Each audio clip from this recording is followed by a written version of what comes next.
Why was she always the one people never noticed? Seat 18A, tucked against the window, knees angled slightly toward the glass, hoodie drawn up like a shield. The kind of seat where you could disappear if you tried hard enough. Riley Beck had mastered that long before this flight. Her earbuds dangled in her ears. Though no music played, she liked the illusion of being unreachable. The hum of boarding passengers passed through her like background noise, soft thuds of carry-ons, whispered apologies, the click of seatbelts snapping into place. She didn't speak more than 2 words to anyone since she stepped onto Flight 292 from Denver to Boston. That was fine. Attention was something she had learned to avoid. A middle-aged couple claimed the seats beside her. The woman smiled politely. The man offered a quick nod. Riley returned it faintly before turning her gaze back to the tarmac. She watched everything. The baggage carts weaving between orange cones, the flash of warning beacons on service trucks, the tight, precise gestures of ground crew as they signaled toward the cockpit. Every motion registered in her mind like they always did. It wasn't conscious. It was muscle memory, a reflex. Something to drink, miss? The voice of the flight attendant broke her focus. A cart blocked the aisle beside her. Riley shook her head without removing her earbuds. I'm good. Thank you. The attendant smiled warmly, moving on, never knowing the quiet woman in 18A had already memorized the safety card before takeoff, never knowing she had caught a half-second glimpse into the cockpit when the door opened earlier and could identify the aircraft by its control panel. Boeing 737, narrow body, twin engine, short to medium range. Every checklist item, every configuration, was locked into her mind without effort. She didn't have to think about it. Everything looked normal. She closed her eyes for a moment, as if that could shut out the faint vibration under her feet, the pitch of the engine spool during taxi. But she couldn't unhear those sounds, couldn't forget what it felt like to sit at the controls. 3 years since she'd last flown. 3 years since she walked off an Air Force base in Arizona and swore she'd never step into a cockpit again. Not after Tyler. Her brother had been the one to put the sky in her blood. At 16, she learned the feel of a Cessna 172 under her hands, learned how to sense the air more than see it. They joked about joining the Air Force together, siblings in matching flight suits, calling each other wingmen over the comms, but one of them never came home. Tyler's jet vanished from radar during a routine training mission over the desert. Mechanical failure, they told her, but when she requested the report, what she received was a sheet of black ink redacted until it was more like a blackout poem than an explanation. The grief gutted her, grounded her. She still read aviation news, still played flight sims at odd hours when sleep wouldn't come, still found herself standing near airport fences, letting the roar of engines wash over her. But flying? No, not again. Not with that ghost still in the cockpit beside her. Through the cabin window, sunlight flashed off the tarmac 30,000 feet below where she no longer belonged. Her eyes drifted to the wing, checking the flaps automatically. Even though she told herself she didn't care anymore, everything looked fine. The intercom crackled. Welcome aboard Flight 292 to Boston. This is your captain, Eric Halverson. Wheels up shortly. Smooth air ahead, and we're expecting an on-time arrival. Sit back, relax, and enjoy the flight. The pushback began. Riley's chest tightened slightly as she traced the emergency exits in her peripheral vision. 3 rows from the wing. If something went wrong, if the fuselage tore open or the cabin lost pressure, she already knew her plan. The engines roared. The acceleration pressed her into the seat. And just for a heartbeat, she felt it. That old rush, weightless, free, powerful. Her fingers twitched against her knees, as if searching for a yoke that wasn't there. The aircraft leveled out into the blue. Around her, passengers slid into easy rhythms. Books opening, screens glowing. Conversation filling the air like background static. Riley stayed silent, eyes locked on the endless horizon. She didn't know it yet, but in a little over 2 hours, the life she'd buried would come roaring back, because when the captain collapsed, during final approach, the silent girl in 1-8A would be the only one who could bring them home. The cabin lights softened as they cruised at 34,000 feet. Passengers stretched, some already nodding off under thin blankets. The clouds below formed an unbroken sea white, calm, deceptively peaceful in the cockpit. Captain Halverson reviewed descent procedures with First Officer Matt Daly. "Clear skies all the way into Boston," Halverson said, voice gravelly. "But steady, easy run today." "That's what you said last time," Daly chuckled. "And we slammed into that thunderstorm wall outside St. Louis," Halverson smirked. "I stand by it. This one's smooth." He reached for his coffee, but his hand trembled. Not much, but enough for Daly to notice. "You all right, Cap?" Halverson started to reply, then stopped, his brow furrowed. A strange slackness stole across his face. His right shoulder dipped, his head tilted unnaturally to one side. "Eric?" Daly's voice sharpened, no answer.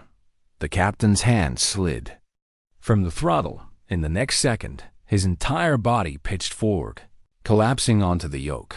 The plane dipped abruptly. Warnings chirped in a staccato chorus. "Eric!" Daly yanked Halverson back against the seat. Forcing his limp hands away from the controls, he slammed the autopilot on, stabilizing their descent. "Medical emergency in the cockpit." His voice came through the intercom a moment later, calm, but edged with urgency. "We need assistance immediately." In the cabin, the slight drop unsettled passengers. Drinks tipped, murmurs rose, seatbelts clicked tight. Flight attendant Jasmine Reyes, posted near the galley, reacted instantly. She hurried to the cockpit, where Daly cracked the door open just enough to speak. "The captain's unconscious," he said quickly. "On oxygen, no response. I can't do this landing alone. We need a pilot in the cabin, now." Jasmine's stomach turned cold. "Like a passenger?" "Anyone with real flight hours. Check now." She grabbed the intercom. "Ladies and gentlemen, we have a medical situation involving our flight crew. If anyone on board has flight training or is a licensed pilot, please notify." A flight attendant immediately. Silence. Heads turned. Some passengers shifted uncomfortably. "I flew a Cessna once for like an hour," a man in row 6 offered sheepishly. "I've got time in Microsoft Flight Simulator," another volunteered. Neither answer was even close to reassuring. Jasmine scanned the rows again, fast, desperate. That's when she saw her. Row 18, window seat, hoodie off now, earbuds dangling around her neck, a face calm but unreadable, and a hand raised, just barely. Jasmine strode down the aisle. "You're a pilot?" Riley stood, voice low but firm. "Former Air Force cadet, high-performance aircraft. Never commercial, but I know the systems." Jasmine hesitated. She didn't look like the pilot type. Young, lean, quiet. "You sure?" Riley's gaze was steady. "If your captain's out and no one else is stepping up, I'm your best option." The attendant didn't waste another second. "Come with me." All eyes followed as Riley moved toward the cockpit. Murmurs swelled. Someone scoffed. Someone else whispered, "Is this a joke?" But others simply watched, quiet, curious. Riley's steps were measured. Inside, her stomach knotted, but her mind was razor sharp. Each step toward that door felt like stepping back into something she had spent years avoiding.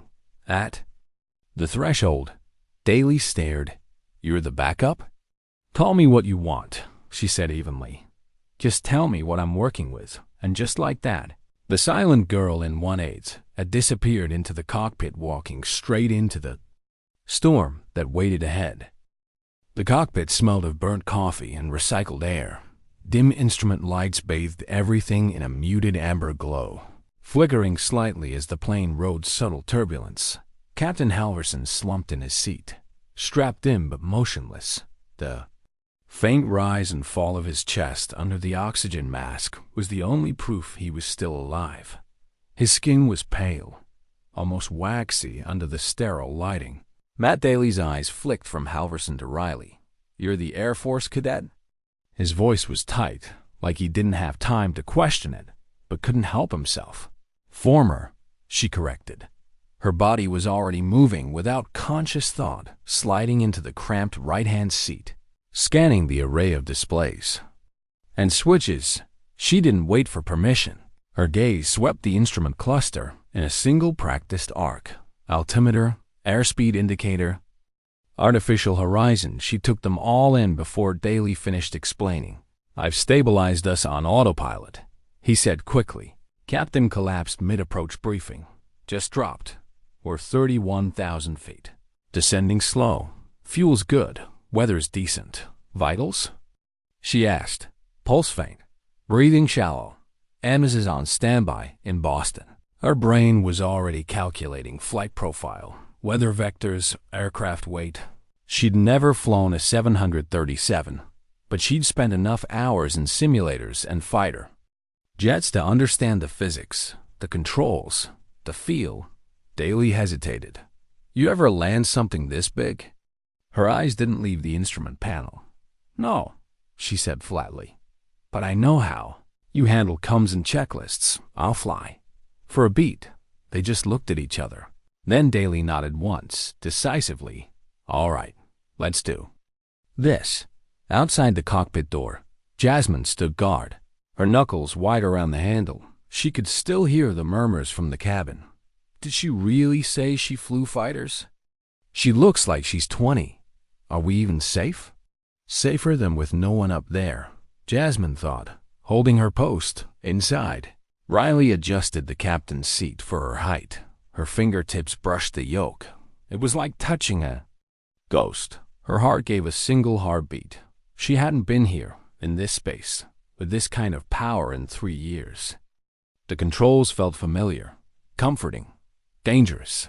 Daly handed her a headset. "You'll need to identify yourself to a TC when we start descent." Her voice had always been soft in casual conversation, but as soon as the mic was live, it sharpened, clipped. Measured, steady, understood. For a brief moment, the cockpit was quiet, except for the steady hum of the engines. Daly glanced at her sideways. "Why'd you leave the Air Force?" Her jaw tightened. "Lost someone, couldn't fly after that." He didn't push. Instead, he tapped the descent schedule. Approach clearance in 20 minutes. Boston Tower at 120 miles out. Riley exhaled slowly. "Start the descent." "Briefing, let's go step by step." The cockpit came alive. Checklists echoed back and forth, flap configurations. Engine readouts, hydraulics, she absorbed it all. Her hands hovered, then settled on the yoke like they'd never left. She'd always been a natural. Her instructors had once told her she flew like she had wings in her blood. But when Tyler's jet went down, the gift had felt more like a curse. In the cabin, the air had shifted. The turbulence was light, but the atmosphere was heavier. People sensed something was wrong. A mother pulled her toddler closer. A businessman stared out the window, pretending to be unbothered while his knee bounced beneath the tray table. In whispers and sideways glances, they pieced together fragments of what they'd overheard. Jasmine stepped into the aisle, steady voice carrying just enough authority to cut through the unease. "Ladies and gentlemen, I know many of you have questions. The situation is under control. A trained individual has joined the flight crew. We will be landing in Boston shortly." Someone called out, "Who's the pilot?" "Her name is Riley Beck," Jasmine said. "And right now, she's exactly who we need. In the cockpit." Riley's confidence was growing. The more she engaged with the controls, the more her old instincts sharpened. The navigation display blinked with the distant outline of Boston's approach. She squared her shoulders. "Let's bring them home."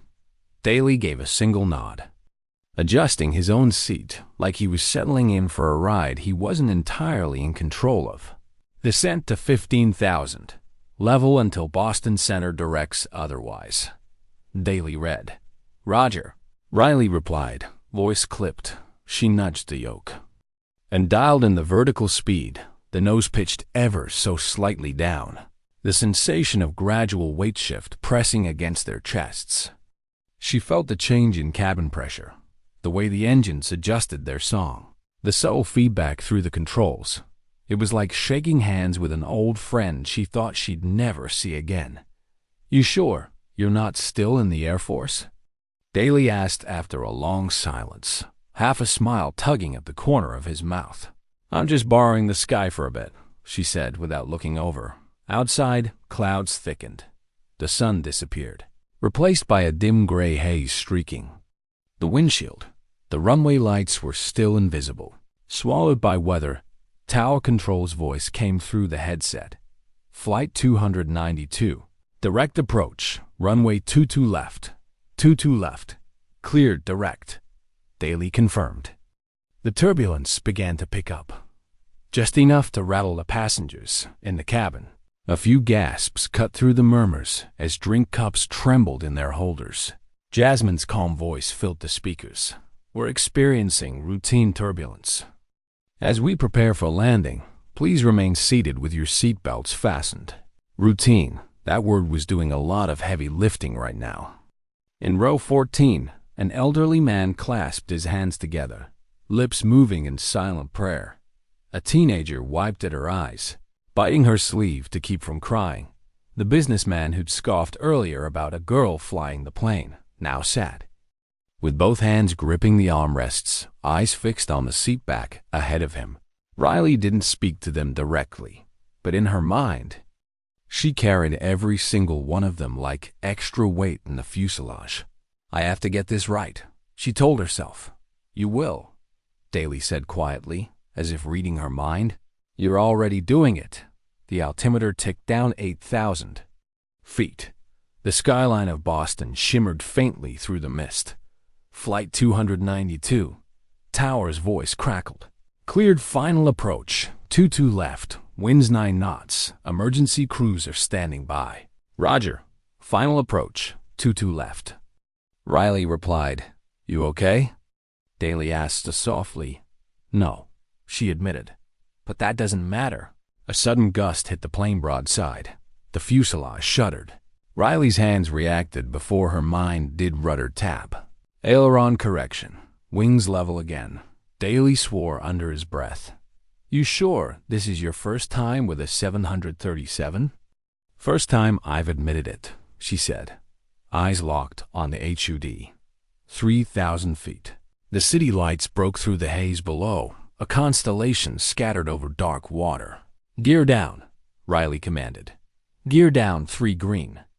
Daly confirmed, the mechanical thud and whine of the landing gear lowering rippled through the plane. Riley's pulse quickened. Her fingers flexed against the yoke. You've done harder things. You've flown through worse. You just haven't done it in a while. Tyler's voice rose in her memory. Steady, teasing, alive. Just trust the wings, Ree.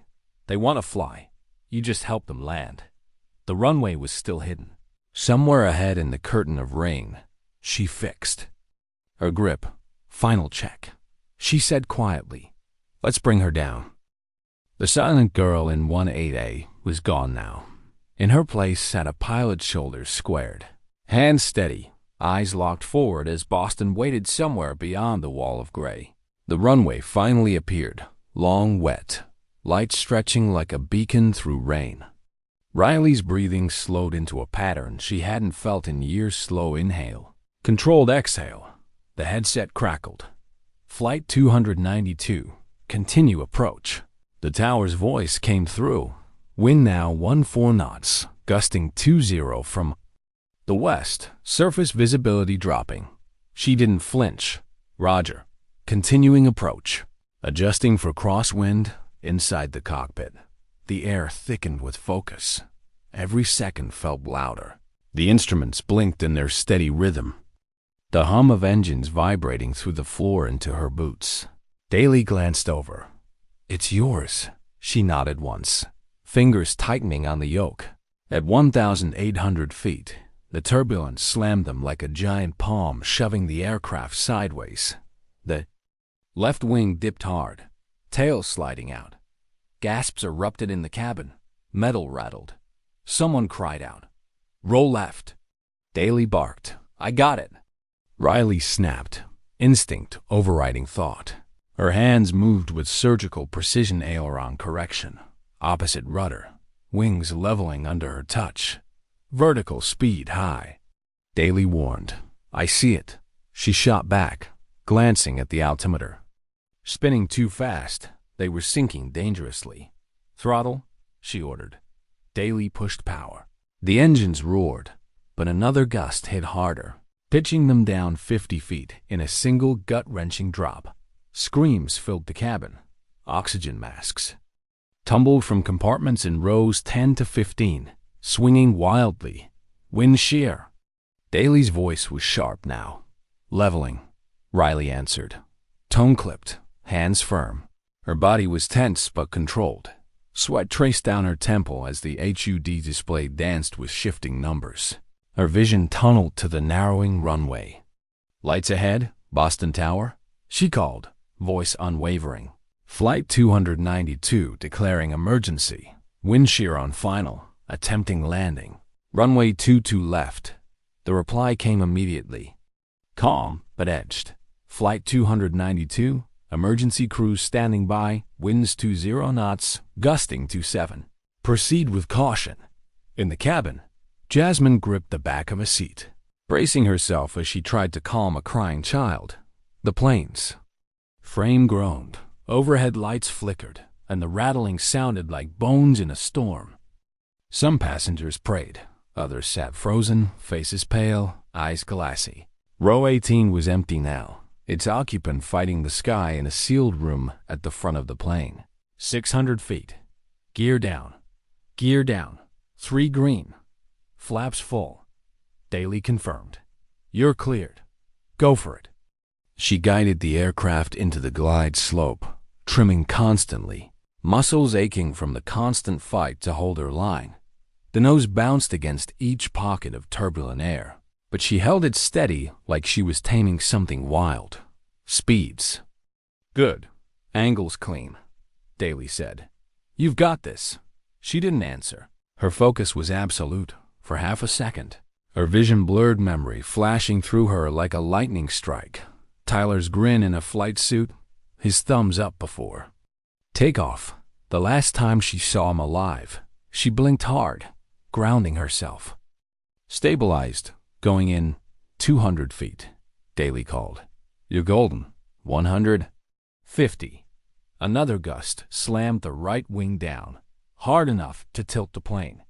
"Bank right, bank right," Daly yelled. Her reaction was instant right.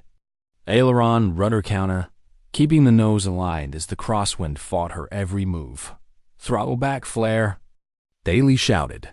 She eased the yoke back with precision, feeling the aircraft's massive body respond in her hands. The wheels hit hard, a jolt that rippled through every passenger's spine. A collective gasp filled the cabin. Reverse thrusters roared.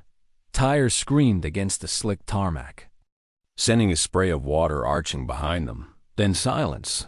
The Boeing slowed, rolling to a steady crawl near the runway's end. Riley's hands were still on the yoke, knuckles white. Her arms trembled from the tension, breath coming in slow, deliberate draws. Daly stared at her, half in disbelief, half in awe. That was textbook perfect in a hurricane. She shook her head faintly. No such thing as perfect. She murmured, "But we're alive." A knock at the cockpit door. Jasmine's voice came through. "Is it safe?" Riley's eyes found the runway lights outside. The rain-streaked glass blurred them slightly, but their glow was steady. "Yeah," she said finally. "We're home." The jet sat motionless under the glare of floodlights and the flashing strobes of emergency vehicles. Boston Logan's tarmac shimmered with rain, glistening like oil paint in the stormlight. Fire trucks stood ready, but there was no wreckage, no fire. Just one Boeing 737 and 142 souls intact. Inside, Riley didn't move for a long moment. Her fingers loosened from the yoke as if each one needed convincing to let go. Daly exhaled deeply, a sound more like relief than words. "Riley, you just saved everyone on this plane." She didn't answer. She wasn't ready for praise. The adrenaline began to ebb, replaced by a strange, quiet numbness. The radio broke the silence. Flight 292, cleared to taxi via Alpha and Sierra to Gate 32, medical crews standing by.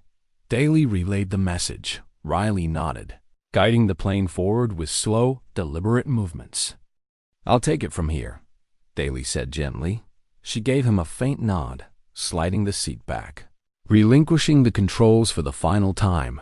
"He needs help first," she said, glancing toward Captain Halverson. "They'll take him first." Daly assured her. Outside, ground crews saluted as the aircraft passed. Inside, passengers stirred, unbuckling slowly, but looking forward instead of reaching for their bags. Word had spread. "That girl landed us, she's the one," as they docked at the gate. The seat belt chime sounded. Then the cockpit door opened. Riley stepped out into the aisle. The cabin went still. Her hoodie was gone. Hair mussed from the headset. Face pale, but eyes sharp. A small boy in row 9 clapped first. Then another passenger joined. Within seconds, the cabin filled with applause loud. Grateful, some teary-eyed. One woman in her 60s reached out as Riley passed. Voice breaking. "You're the reason I get to see my granddaughter tonight." Riley nodded, unable to trust her voice. Jasmine appeared at her side, smiling gently. "You don't have to say anything. Just let them see you." Riley gave a small, respectful bow of her head before stepping into the jet bridge. Behind her, 142 people were alive. Ahead of her, the terminal waited along with a storm she couldn't navigate with instruments or checklists. The rain had eased, but the tarmac still gleamed like black glass under the floodlights. The Boeing 737 sat in a pocket of silence at the far end of runway 22 left, its engines idling low. The air around it charged with a strained reverence. Emergency vehicles lined the edges, red, white, and blue strobes painting the wet concrete and pulses of color. But there was no fire, no wreckage. Just 142 passengers and crew who had made it through the storm intact. Inside the cockpit, Riley stayed in the captain's seat longer than she intended. Her hands still rested on the yoke, as if letting go too soon might undo everything. Her fingers finally loosened, and the emptiness in her grip startled her more than she expected. She leaned back slowly, the weight of what had just happened pressing into her chest like an invisible vest heavy. Immovable, Daly's voice broke through. "Riley," he said, his tone quieter now, "you just saved everyone on this plane." She didn't answer. She wasn't ready to hear those words. Not yet. Praise had never sat well with her. And tonight, it felt like a weight she didn't want to carry. The radio crackled. Flight 292, cleared to taxi via Alpha and Sierra to Gate 32. Medical crews standing by. Daly repeated the instructions. Riley nodded once, guiding the plane with slow, measured inputs. "I'll take it from here," Daly offered, his voice careful. She gave him a small nod, sliding her seat back, surrendering the controls. "He needs help first," she said, her eyes on Captain Halverson, still strapped in, and unconscious but stable under the hiss of the oxygen mask. "They'll take him first," Daly promised. The wheels rolled over the rain-darkened taxiway. Outside, the scene had shifted, no longer frantic but solemn. Airport fire crews stood in place and saluted as the jet passed. Ground crew members paused mid-task to watch. The news already filtering through headsets about the landing. No one expected to go this way. Inside the cabin, people were still strapped in, their voices lowered but restless. Every few seconds, heads turned toward the cockpit door. There was a collective waiting, an unspoken question. Who had been flying? As they neared the gate, the seat belt sign chimed softly. The cockpit door opened.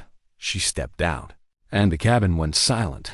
The overhead lights caught the sheen of rain still on her jacket. Her hair was mussed from the headset, her face pale from the adrenaline crash, but her eyes were sharp and alive, carrying none of the fragility the rest of her felt. A boy in row 9 began clapping, his small palms echoing in the quiet. A woman behind him joined, then another passenger. In seconds, applause filled the cabin. It wasn't polite clapping, it was relief breaking loose. Some passengers stood, reaching out to touch her arm as she passed. One woman in her 60s caught her sleeve. "You're the reason I get to see my granddaughter tonight," she said, voice trembling. Riley's throat tightened, but she managed to nod. Jasmine appeared beside her. "They want to thank you," she said gently. "You don't have to speak. Just let them see you." Riley gave a small bow of her head, then stepped into the jet bridge. The air on the bridge was cooler, sharper. EMTs rushed past her toward the cockpit, their boots thudding against the metal floor. She stepped aside automatically, watching them disappear into the plane. Through the gate windows ahead, she caught flashes of camera lights, reporters already gathering, drawn by the emergency landing alert. Security officers stood by, scanning the crowd, their eyes occasionally darting toward her. She kept walking, not toward the cameras, but toward the far end of the terminal, where the fluorescent lights faded into shadow and the noise thinned. She didn't want to answer questions, didn't want to explain the storm, the wind shear, the corrections she'd made without thinking. Didn't want to relive the moment where the runway loomed and her brother's voice echoed in her head. She wanted silence. By morning, silence was no longer possible. Her name was everywhere. Passenger lands jet after captain collapses mid-flight. Who was the silent girl in 18A? From Air Force cadet to hero Riley Beck's story, footage from inside the cabin spread across social media, grainy cell phone clips showing her stepping out of the cockpit. Met by a standing ovation, someone posted an old Air Force training photo of her, helmet under her arm, squinting into the sun. Another dug up a high school yearbook shot, her hair shorter, her smile smaller. Aviation forums lit up, speculating on her background. A former instructor confirmed she'd been one of the most instinctual pilots he'd ever trained. Then someone found the obituary. Tyler Beck, U.S. Air Force, killed in a training accident over Arizona, and the questions began. Why did she leave the Air Force? What happened to her brother? Was she kicked out? Is she coming back? The Air Force issued a brief, measured statement. "We are aware of Ms. Beck's actions and commend her composure and skill under pressure. Nothing more, nothing less." Her phone still on airplane mode until she remembered to turn it on, exploded with voicemails, not from reporters, from people who mattered. Colonel Voss, her old commander. "Riley, you always had the gift. I never doubted it. Maybe it's time to come back." Her father's voice, shaky, breaking. I'm proud of you. I know Tyler would be too." She listened, deleted them, not because she didn't care, but because hearing them nearly broke her. She had no bags. She'd been traveling light. No interviews, no press conference, just her. The cold Boston night air, and the choice to disappear before the noise swallowed her whole. A borrowed hoodie from a flight attendant, sunglasses she didn't pack, and a cab to a roadside motel 20 minutes outside the city. She paid cash. The TV stayed low. Every channel carried the story. Every replay dragged her back into the cockpit. She turned them all off. She didn't want to be a hero. She just didn't want 142 people to die. But the world rarely cares what you want. She lay on a motel bed that night, staring at the slow rotation of the ceiling fan. Outside, the wind was rising again, rattling the windows. Her mind replayed the landing knot. The applause, not the moment the wheels touched, but the weight of the crosswind on her palms.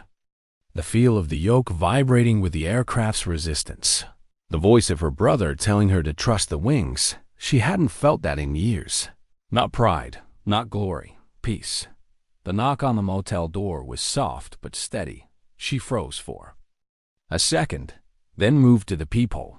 Jasmine, hair tied up, heavy coat still dripping with rain. Riley opened the door halfway. "How do you find me?"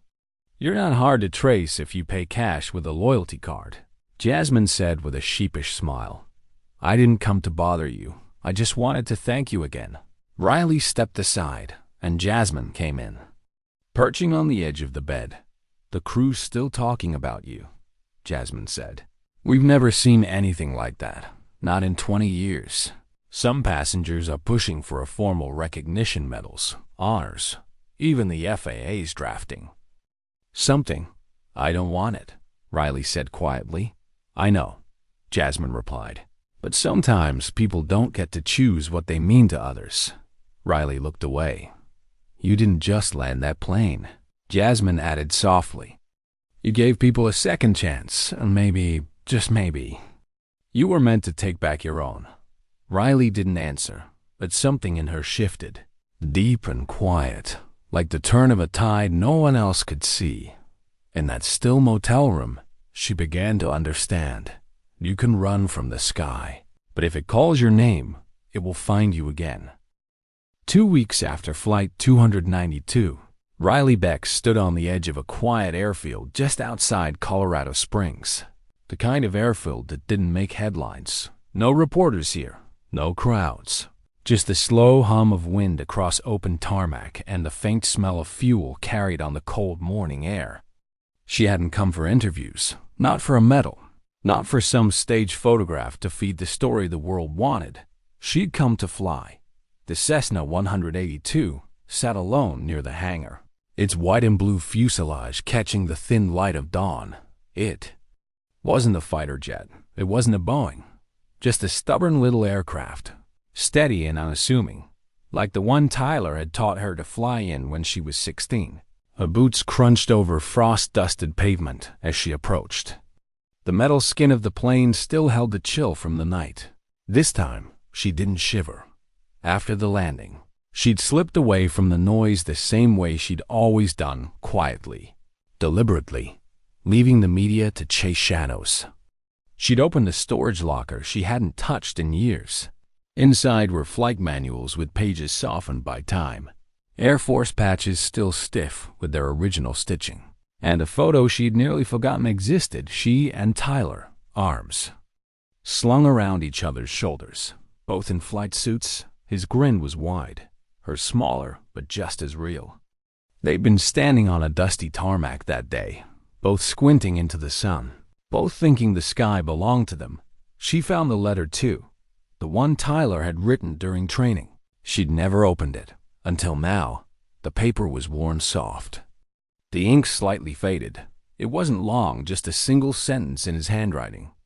"When it gets hard up there, don't forget you're built for the sky. And if I don't come back, make sure you still fly." She cried that night for the first time in years. Not for the landing, not for the passengers, for him and for the part of herself she'd buried with him. Now, in the morning quiet, she ran her hand along the Cessna's doorframe, feeling the cool metal beneath her palm. It was nothing like a 737.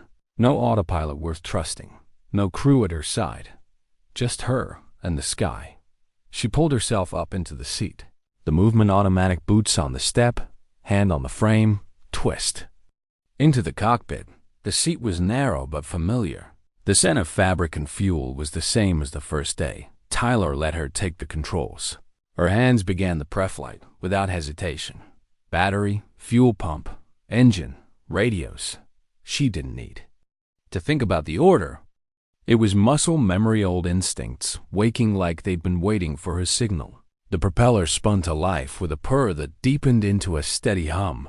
She closed her eyes for a moment, letting the sound settle into her chest. This was home.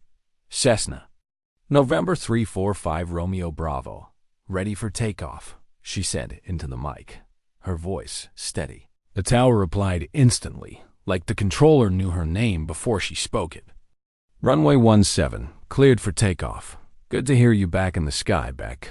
Her lips twitched into the faintest smile. The brakes released. The wheels began to roll, and the runway blurred beneath her, then lift. The ground fell away, the world shrinking into patterns of roads and rooftops. The Rockies rose in the distance, their peaks catching the pale light like ancient sentinels.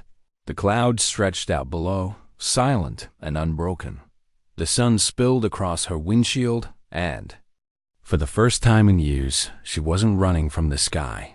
She was returning to it. The world still remembered her. A few months later, the invitation came. Washington, D.C., a civilian aviation medal. She didn't say yes right away. When she did, she kept its simple black suit. No makeup, hair tied back. The room was full of officials and cameras. When they asked her to speak, she said only this: "I didn't land that plane for applause. I did it because someone had to. But flying isn't just about saving lives. Sometimes it's about saving your own." She stepped away before anyone could press for more. The cameras caught her walking off stage, but they didn't capture what happened next. She returned to the Air Force Academy, not as a cadet, as a mentor.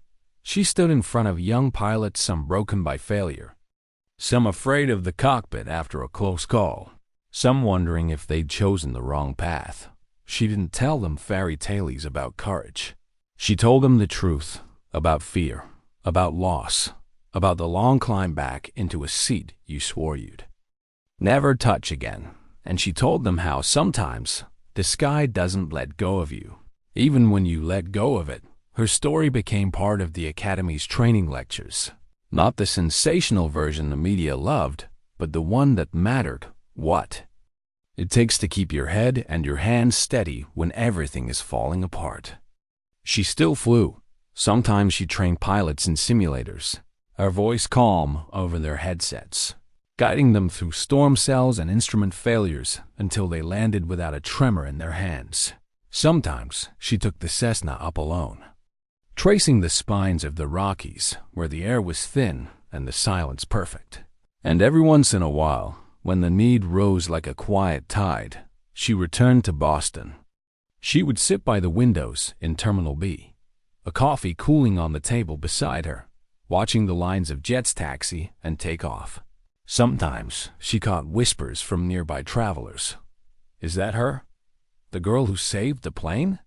She never answered. She'd smile faintly, slip her hands into her pockets, and walk into the crowd, not as a hero, as a pilot again, at last.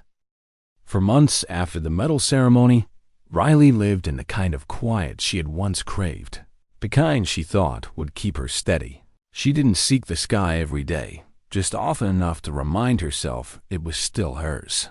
The rest of the time, she stayed grounded. She kept to small circles, avoided the news, and let her name fade from the front pages until it was just another headline archived in a digital library somewhere. But anonymity had a way of fraying around the edges. It happened in airports, mostly. She could be walking toward her gate, hoodie up, boarding pass in hand, and someone would stop mid-stride. Their eyes would narrow like they were flipping through mental pages, trying to place her face. "Excuse me," they'd say softly. "You look familiar." She'd smile politely, shake her head, and keep moving. Sometimes they figured it out anyway. Sometimes they whispered her name after she passed, as if speaking it too loudly might disturb the air between them. She hated the part of herself that always heard it. Back at the academy, she stayed out of the spotlight. She preferred one-on-one sessions with cadets who needed more than just technical instruction. Some had steady hands but minds that spiraled under pressure. Others had sharp instincts but carried ghosts in the cockpit with them. She recognized those ghosts instantly. She carried one, too, with those cadets. She didn't talk about Flight 292. She talked about fear. About the first time your breath shortens in the middle of a storm and your fingers feel foreign on the controls. About how every pilot, no matter how seasoned, has to decide, will you freeze or will you fly? They listened differently to her than they did to anyone else. She wasn't teaching from theory. She was teaching from the edge. Still, the world didn't stop trying to pull her back into its version of her story. Emails came in requests for interviews, documentaries, keynote speeches. She deleted them all. The only one she didn't delete came from an old squadron mate she hadn't heard from since the day she walked away from the Air Force. "Heard you're still flying. I've got a student who reminds me of you. Thought you might want to meet her." She didn't reply right away. Late one evening, she stood at the far end of a hangar, hands tucked into her jacket pockets, watching her Cessna gleam under a single overhead light. The air smelled faintly of oil and metal. The quiet was so complete. She could hear the distant ticking of a cooling engine from another aircraft across the floor.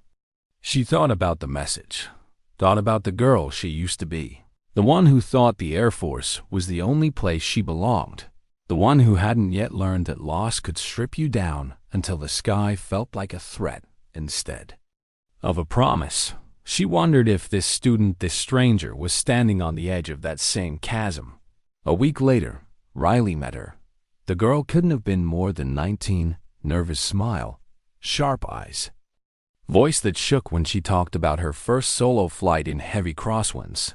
"I kept thinking about how I could mess it up," the girl admitted. "About what happens if I do." Riley didn't tell her not to think that way. She just said, "The what if never leaves. You just learn to fly with it in the seat beside you." The girl blinked at her, as if no one had ever told her it was okay to be afraid. That night, Riley sat in her small apartment, flipping through the letter Tyler had written again. The paper was starting to wear at the creases from how often she unfolded it lately. She traced his handwriting with her thumb, hearing his voice as if he were in the room. "When it gets hard up there, don't forget you're built for the sky." She didn't cry this time, but she didn't put the letter away either. She left it on the kitchen counter, as if she might need it again soon, in the spring. She took the Cessna out alone more often. She'd climb until the air thinned and the ground was just a quilt of shadow and light. Sometimes she'd push west toward the Rockies, watching their snowcaps glitter. Other times she'd drift east, where the land flattened out into endless plains, the horizon stretching so far it felt like the sky could swallow her whole. Flying solo was different now. Not heavier, not lighter, just truer. She wasn't running anymore, but she wasn't chasing either. She was meeting the sky in the middle, on her own terms. And still, Boston called her back. It started as a thought she ignored. Then it became a pull she couldn't explain. She booked a ticket under a name the airline didn't question. Just a variation. Close enough to pass, she didn't pack much. She didn't tell anyone when she landed. She went straight to Terminal B. The windows were the same. The view was the same. The runways stretched out into the distance like they had that night slick, with rain lit like veins of light across dark pavement. She sat with her coffee cooling beside her, watching the lines of jets taxi and lift into the air. No one noticed her this time. No whispers, no stares. She stayed until the sun slipped low, until the planes were just silhouettes against the burnished sky. Only then did she stand, tuck her hands into her pockets, and disappear into the crowd, not as a hero, just as a pilot. Summer came early that year. The heat rolled over Colorado Springs in waves, turning the tarmac into a shimmering mirage by midday. At the academy, cadets moved slower between hangars, caps pulled low against the sun. Riley had been spending more time here lately, not because she was required to, but because the place had started to feel unfinished in her memory. When she left years ago, it had been with a weight she couldn't name and a certainty she would never be back. Now, every time she walked across the parade ground or heard the whistle of an aircraft overhead, that certainty felt less like truth and more like an old scar. She kept her work quiet. She didn't instruct in the classrooms or run the big drills. She preferred the small groups, sometimes just one cadet at a time out on the edge of the practice runway where the wind carried most of the noise away. It was here she saw the fear more clearly. One cadet froze during a crosswind landing in a training simulator, hands hovering over the controls without touching them. "What if I overcorrect?" he muttered. "What if you don't?" She countered. His eyes flicked toward her, startled. "You can recover from a bad input," she told him, voice low. "But you can't recover from doing nothing." He nodded slowly, as if the truth of it landed heavier than the lesson itself. On other days, she spoke about loss. Not in detail, she never said Tyler's name to the cadets, but in a way they understood. Every pilot flies with a ghost. She told them once during a debrief. Sometimes it's someone you lost. Sometimes it's the version of yourself you used to be. Either way, you don't ignore them. You make them part of the flight. It wasn't in any manual, but it was the kind of thing they remembered. She still flew solo on weekends. She'd take the Cessna up into air so clear it felt like glass. She'd skim above ridgelines, dipping just low enough to see elk scatter in the meadows. The headset filled with nothing but the hum of the propeller and the occasional check-in from a distant tower. Those flights weren't about training or proving anything. They were about staying fluent in a language she'd once forgotten how to speak. The letter from Tyler never left her apartment now. It stayed on the kitchen counter, sometimes under a coffee mug or a folded map, but always close. There were mornings she'd glance at it before heading out the door. Not to read it, just to know it was there. Other days, she'd unfold it, trace the handwriting again, and let the words settle in her chest like the rhythm of a pre-flight checklist. When it gets hard up there, don't forget you're built for the sky. It had been hard up there, and she had flown anyway. One afternoon, she was walking past Hangar 4 when she heard her name. Back, she turned to see Colonel Voss striding toward her. His hair was grayer than she remembered, but his eyes were as sharp as ever. "Sir, you're hard to track down," he said, stopping in front of her. "I've got cadets asking for you by name." "That's new." Riley shifted her weight, uncomfortable with the idea. "I'm not here for a reputation." Voss's mouth quirked into something between a smile and a smirk. "That's exactly why they listen to you." He studied her for a long moment. "You still got it, you know?" She didn't answer. "You think you're hiding in these small sessions," he said. "But you're not. They're watching you. They're learning from you even when you're not teaching." That night, she took the Cessna out after sunset. The air was calm, the sky deepening from gold to navy, the city lights below scattered like embers, and the stars above seemed close enough to brush with her fingertips. She thought about what Voss had said, thought about the cadets watching her. When she wasn't looking, she had never wanted to be someone's example. But maybe you didn't get to choose that. 2 weeks later, she found herself at Boston Logan again. She hadn't planned the trip. She'd been flying east in the Cessna, stopping in small towns along the way, and Boston had simply appeared on her flight plan like an unspoken destination. Terminal B looked exactly the same. She sat in her usual spot by the windows, coffee in hand, watching the runway where she'd brought Flight 292 down. The tarmac was dry now, the light bright and clean. No one in the terminal recognized her. No one whispered. A 737 taxied into position at the far end of the runway. For a moment, the sunlight caught its wings just right, and she could almost see her own hands on the yoke again, the rain on the windshield, the turbulence shaking through the seat. She watched it lift into the air, the nose rising smoothly. The climb steady. She didn't think about the storm. She thought about the sky, and how it always seemed to find her, no matter where she tried to hide. Autumn brought a softer kind of sky. The light stretched longer in the mornings.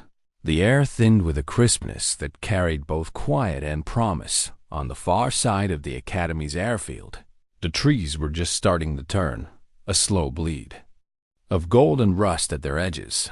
Riley Beck stood at the end of the runway in her Cessna, head set in place, hands resting lightly on the yoke. The engine hummed steady. like it was waiting for a signal. She hadn't planned to fly today. She rarely planned these flights anymore. She'd learned something over the last year sometimes. You don't chase the sky. Sometimes you let it come to you. And today, it had. The tower cleared her for takeoff. She eased the throttle forward, feeling the pull as the aircraft gathered speed. The wheels lifted, and the ground slipped away. Replaced by the open blue, below her, the city shrank. The mountains rose in the distance, sharp against the horizon. She climbed higher, the engine's steady note blending into the wind's softer one. The Cessna responded to her like it had. From the very first day, no hesitation, no resistance, just trust. She leveled out at 6,000 feet.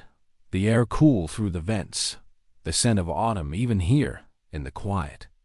Her mind drifted back to the first time she'd been in a cockpit after Tyler died.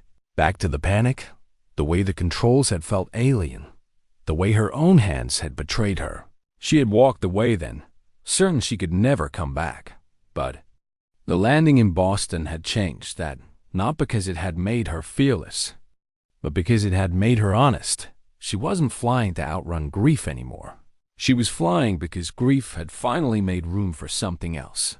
When she returned to the academy that afternoon, there was a message waiting for her on her desk. A note from one of the cadets she'd worked with.